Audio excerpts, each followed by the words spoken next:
Because of Winn, Dixie by Kate DiCamillo. Chapter 1. My name is India Opal Bologna, and last summer my daddy the preacher sent me to the store for a box of macaroni and cheese, some white rice, and 2 tomatoes, and I came back with a dog. This is what happened. I walked into the produce section of the Winn-Dixie grocery store to pick out my 2 tomatoes, and I almost bumped right into the store manager. He was standing there, all red-faced, screaming and waving his arms around. "Who let a dog in here?" he kept on shouting. "Who let a dirty dog in here?" At first I didn't see a dog. There were just a lot of vegetables rolling around on the floor, tomatoes and onions and green peppers. And there was what seemed like a whole army of Winn-Dixie employees running around and waving their arms just the same way the store manager was waving his. And then a dog came running around the corner. He was a big dog and ugly, and he looked like he was having a real good time. His tongue was hanging out and he was wagging his tail. He skidded to a stop and smiled right at me. I had never before in my life seen a dog smile, but that is what he did. He pulled back his lips and showed me all his teeth.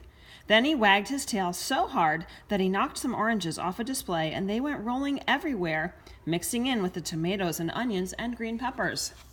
The store manager screamed, "Somebody grab that dog!" The dog went running over to the manager, wagging his tail and smiling. He stood up on his hind legs. You could tell that all he wanted to do was get face to face with the manager and thank him for the good time he was having in the produce department. But somehow he ended up knocking the manager over, and the manager must have been having a bad day because lying there on the floor right in front of everybody, he started to cry. The dog leaned over him, real concerned, and licked his face. "Please," said the manager, "somebody call the pound." "Wait a minute," I hollered. "That's my dog. Don't call the pound." All the Winn-Dixie employees turned around and looked at me, and I knew I had done something big, and maybe stupid too, but I couldn't help it.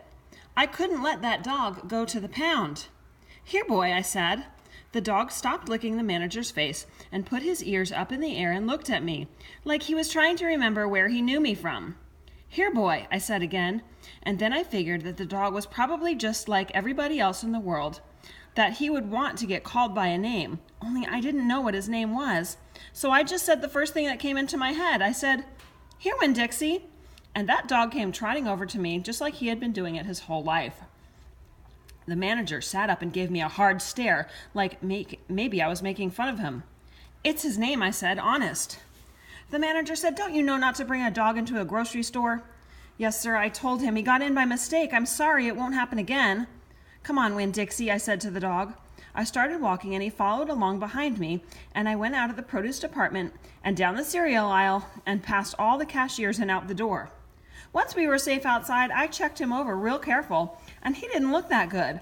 He was big but skinny. You could see his ribs, and there were bald patches all over him, places where he didn't have any fur at all.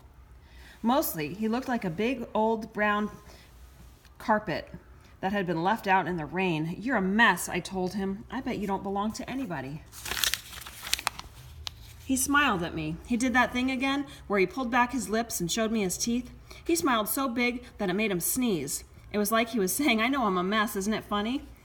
It's hard not to immediately fall in love with a dog who has a good sense of humor. "Come on," I told him. "Let's see what the preacher has to say about you."